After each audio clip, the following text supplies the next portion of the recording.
क्या आपने कभी इस कमरे के बारे में सुना है जहाँ आधी रात को एक लड़की अभी भी पूछती है, तुम यहाँ क्यों आए हो? रूम नंबर 13 का राज आज तक कोई नहीं जान पाया है।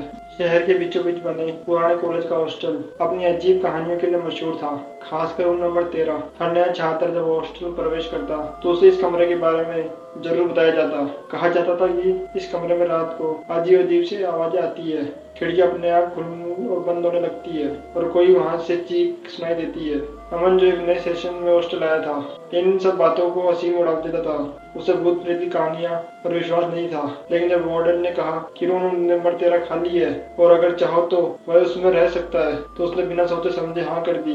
बाकी लड़कियों से रोकते रहे, लेकिन अमन की जिद के आगे किसी की नहीं चली। पहली रात सब सामान्य रही। अमन ने पढ़ाई की, मोबाइल चलाया और सो गया, मगर ठीक 12 बजे उसकी नींद अचानक खुली। खिड़की ठंडी ठंडी हवा कमरे में घुस रही थी। उसने जाकर खिड़की बंद की, राउत बिस्तर पर लेट गया। तभी उसके कानों में किसी की धीमे धीमे रोने की आवाज आई। उसने सोचा शायद कोई पड़ोसी रूम में आ रहा होगा, लेकिन जब उसने ध्यान से सुना तो साफ था कि आवाज उसी कमरे के अंदर से आ रही थी। अमन का दिल जोर जोर से धड़कने लगा। उसने टॉर्च जलाई और कमरे के हर कोने में देखा, कुछ नहीं मिला। लेकिन जैसे ही वह बिस्तर पर लौटा, बगल खाली चारपाई और किसी के बैठने जैसी हलचल हुई। गद्दा हल्के हल्के दबने लगा, मानो कोई अदृश्य शख्स बैठा हो। अमन ने साथ जुटाकर पूछा, कौन है वहाँ? कोई जवाब नहीं आया, पर रोने की आवाज और तेज हो गई। अचानक कमरे की दीवारों पर परछाई उभरी, एक लड़की की। उसके लंबे खुले बाल थे और सफेद कपड़े पहने हुए थी। अमन डर के जोर से चिल्लाया, तब लड़की की आवाज आई, तुम यहाँ क्यों आए हो? ये कमरा मेरा है। अमन कांपते हुए बोला,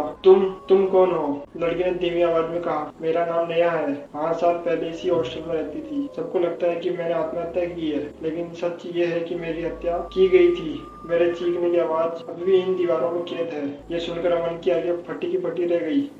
लड़की की परछाई धीरे धीरे सामने आकर आकार लेने लगी। उसकी गर्दन पर चोट के निशान साफ दिखाई दे रहे थे। मेरी मौत का राज अभी भी छुपा हुआ है। जब तक सच बाहर नहीं आएगा, मैं यहाँ ही रहूंगी। अमन घबराकर दरवाजा खोल कर भागा, लेकिन दरवाजा बाहर से बंद था। वह अंदर ही फंसा चुका था। तब लड़की पास आई और बोली, डरो मत, मैं तुम्हें नुकसान नहीं पहुंचाऊंगी, बस मेरे लिए इंसाफ ढूंढना है। अचानक कमरे की सारी बत्तियां जल उठी, सब कुछ सामान्य हो गया।